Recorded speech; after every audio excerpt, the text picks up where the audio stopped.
Okay, y'all, I'm finally back to give my thoughts on episode 3 of the Come Up Miami. It's going through, reminiscing about the first two episodes now.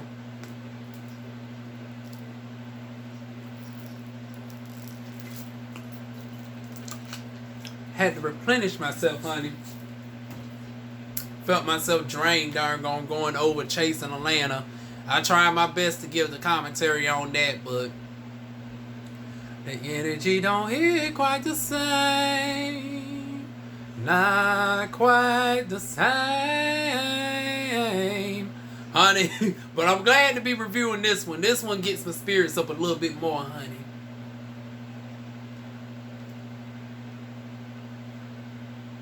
So it starts off with the light-skinned cutie who is claiming that he doesn't...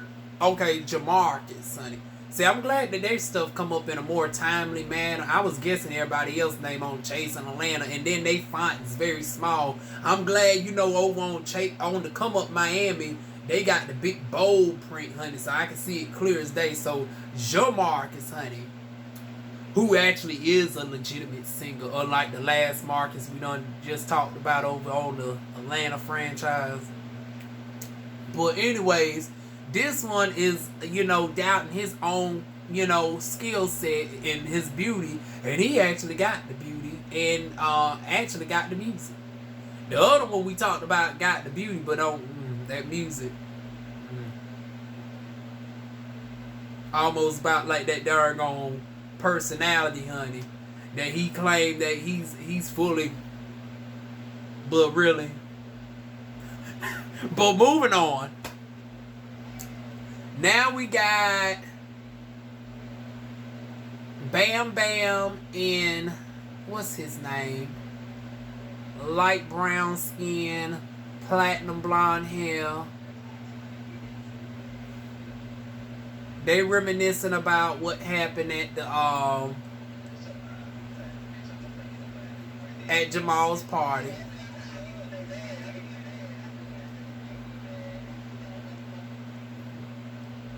So they reminiscing about what happened at the party. Ooh, y'all, I got the burps, honey.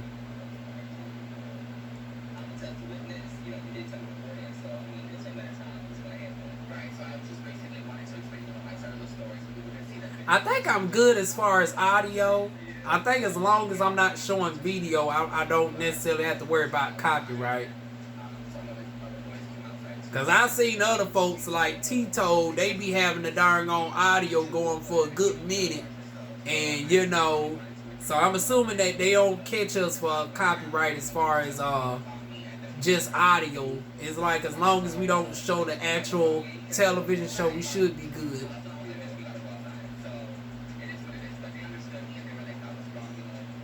Okay, now he's talking about the following day when he went and conversed with Jamal again, and the other girls came out, Prince and Spears. I had to say it in my ASMR voice. And he's confirming that all of them acknowledged that Sean was in the wrong for being touchy on Bam Bam, honey.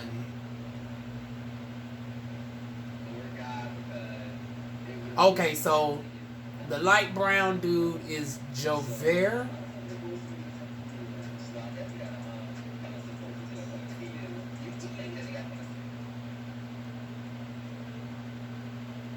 Now I'm a little bit irritated that they only got 30 minutes and you got Chasing Atlanta. But then again, I guess this is their first season versus, Chasing Atlanta's in their fourth season. But shoot, I wish they would have had darn on 52 minutes for me to dissect as opposed to just a half hour. We already at the 10-minute mark. They might some more notice we got the mic on the side as opposed to in the back.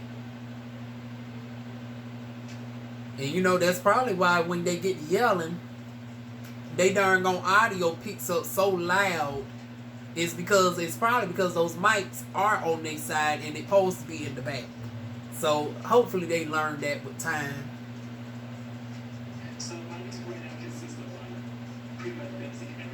Okay, we done talk cutie on up. Here comes Sean. He's subscribing his YouTube channel.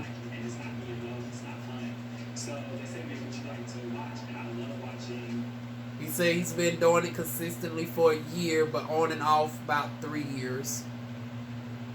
And that was his introduction. Then we finally get to see one of Bam Bam's relatives, his sister. Well, I'm thinking that this is his half-sister, younger half-sister. Or was it his cousin? I don't know. But I definitely know they are related in some capacity. They share a grandmother, I believe. The grandmother was taking care of her, but he basically had to fend for himself, and then he was older, teenager. He started stripping when he was young. He didn't want the grandmother to feel obligated to give him anything. Because she was low income, I'm getting, and she was already struggling with the younger sister. The mama is absentee drug addict. I'm trying to figure out what happened to the father.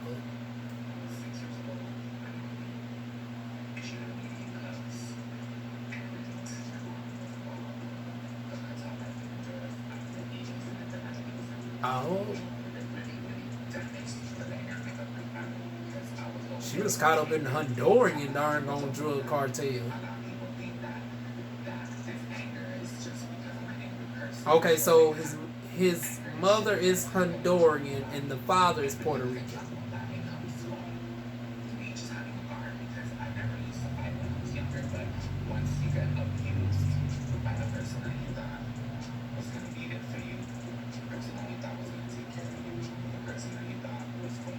So we now starting to get a little bit of why he's so reserved and what goes into his personality. He's come from a very, and I can somewhat relate to a certain extent.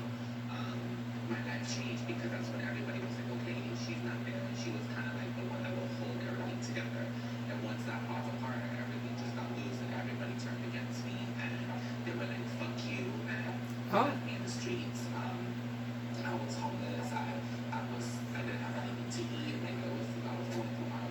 Yeah, he done went through a lot of similarities that I've gone through. I knew I related to Dargon Bam Bam for some reason.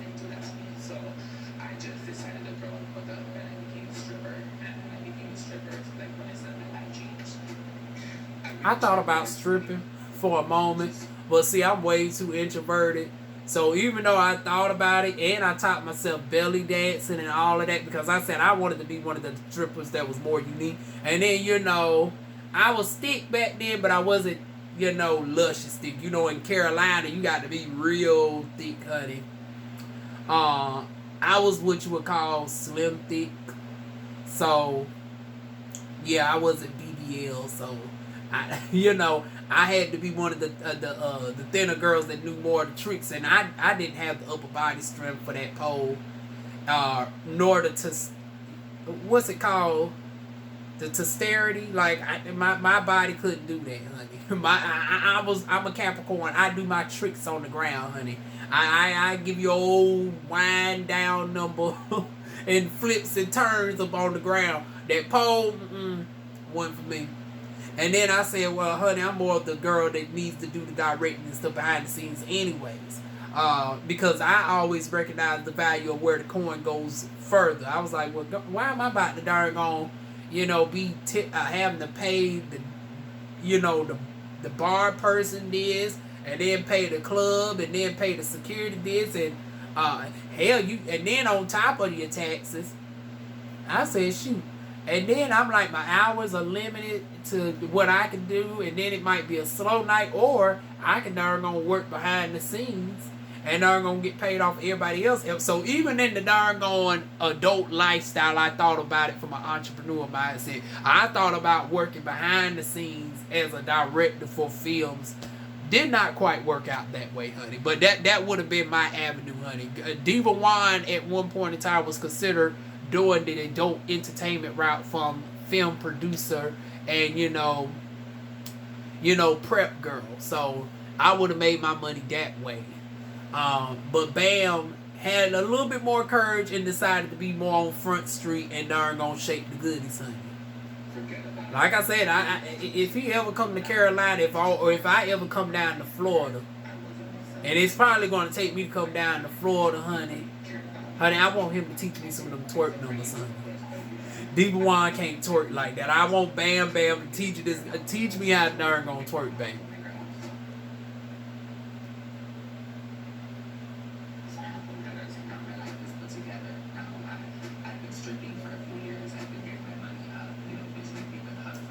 Okay, every day I'm hustling, stacking my paper. I'm worth every dollar and I'm worth every minute.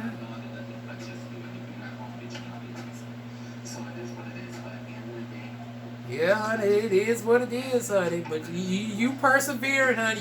You pushing on through. Come on, Bam Bam. Yes, make it on to the top, ho.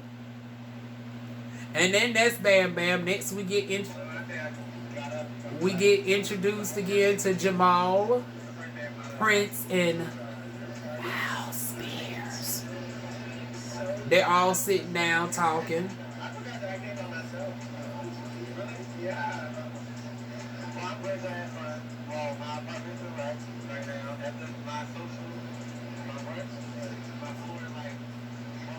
Oh.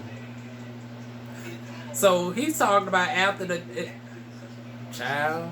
I've heard of a hole in the wall, but honey, they done tore the and I've heard of cutting the rug, honey, but they done cut darn Jamal's floor up, and his floor was made of glass. He said the glass buckled, honey. It felt like an earthquake, and everything is just shattered, honey. Damn. So now they redoing his entire house. Damn.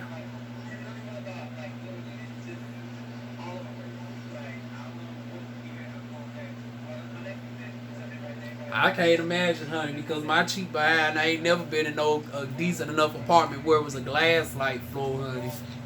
I got this cheap ass beige darn on carpet.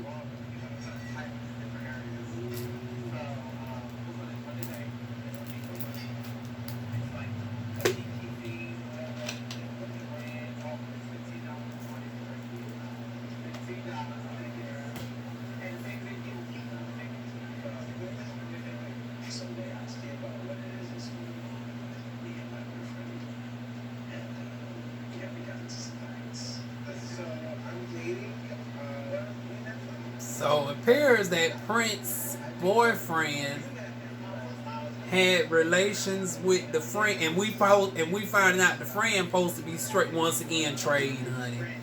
So we've been dating for 2 years. Okay.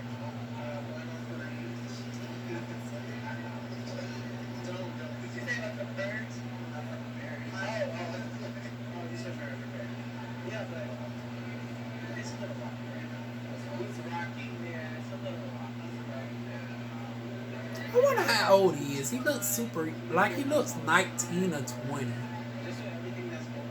But you know them people who have those fawn-like features. And when I say fawn, I'm talking about the African tribe, the fawn people which the Asians, derive from. They got those very youthful, doggone, genetics, honey. Very round face, very, youthful look. So he could be very much my age, but he looks like he's 19 or 20.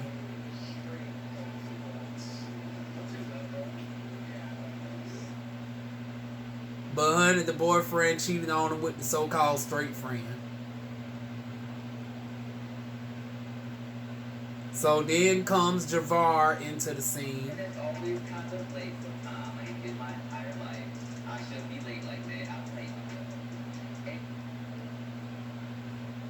And then comes Bam Bam. So everybody's now together for the exception of conveniently Sean, and I think for obvious reasons. They ain't want to darn on a fight scene 2.0, honey. They saying bitch it's too early in the season, honey. We got to at least get an episode in before y'all two hoes start back up. So conveniently, Sean is left at the house, honey. Everybody else is meeting up and gathering together.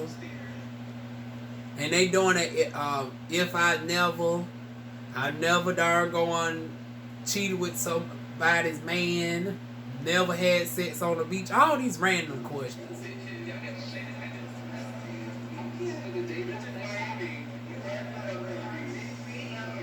And then it comes to the question about I never messed with a coworker, and then that's when Miles Spears says this, that technically him messing with a coworker would be within this line of profession because I'm a cam girl.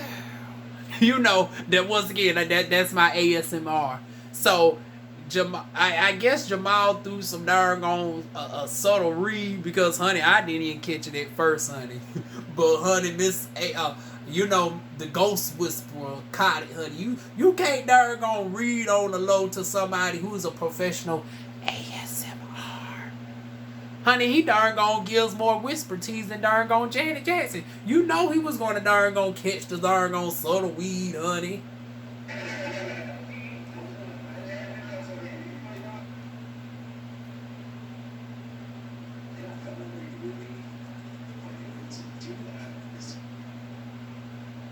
Okay, they still playing the game.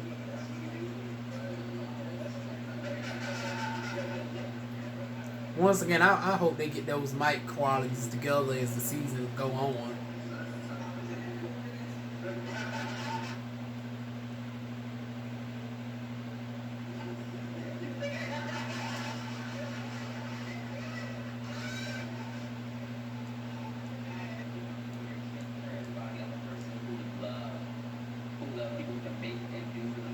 Okay, so Javar is making a comment about Miles being a cam girl and is being complimentary towards it, but I still ain't caught what darn on Jamal supposedly said.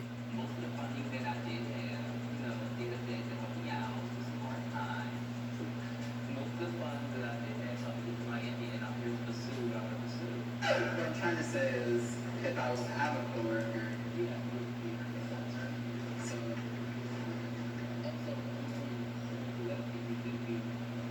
I just listen to practice because I want to create my own brand of soccer. Okay, he's explaining about creating his own brand, and every now and again he might bring somebody in.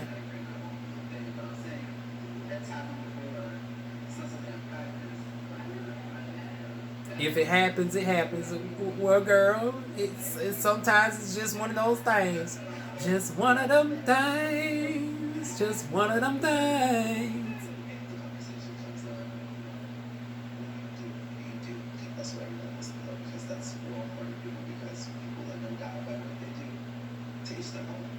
Oh.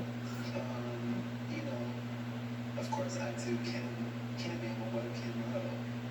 So, and you look good doing it, honey. He's in the confessional talking about his webcam model. Some people have a shame to them, and some people have a cool girl, do whatever you want to do. But I won't lie, he had a certain tone to him.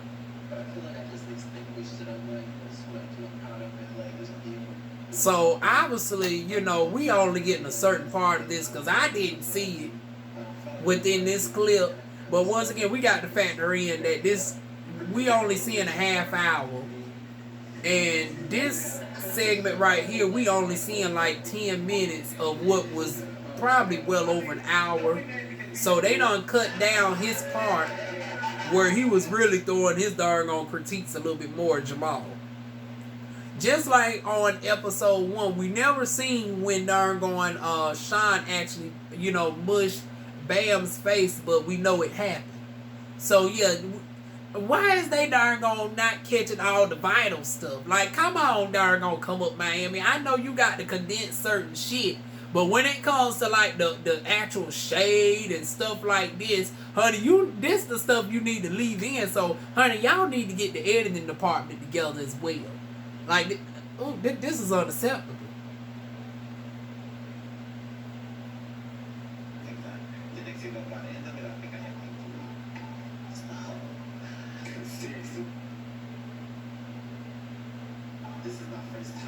Well, Jamal, you ain't good company, honey. You right next to a doggone porn star. What the other YouTuber ain't there that doggone said, you know, who does his sex stories, Sean Dion. Then Bam Bam's a professional stripper. Javar is just open up to it all, honey. Doggone Prince, honey, found himself in an inadvertent entanglement. So, honey, you being a hoe, you ain't good company, honey. And they all darn gon' yeah, they on a budget, honey. They darn gon' clapping Coronas, honey. Not wine glasses, not martinis, but darn gon' cheap ass darn gon' dollar Corona. Not even a Coke 45, but a damn Corona, na Corona. Honey, was that some foreshadowing to the doom and gloom that was about to happen just months later after this darn gon' scene? But I digress. And that is the Come Up Miami season 1 episode 3.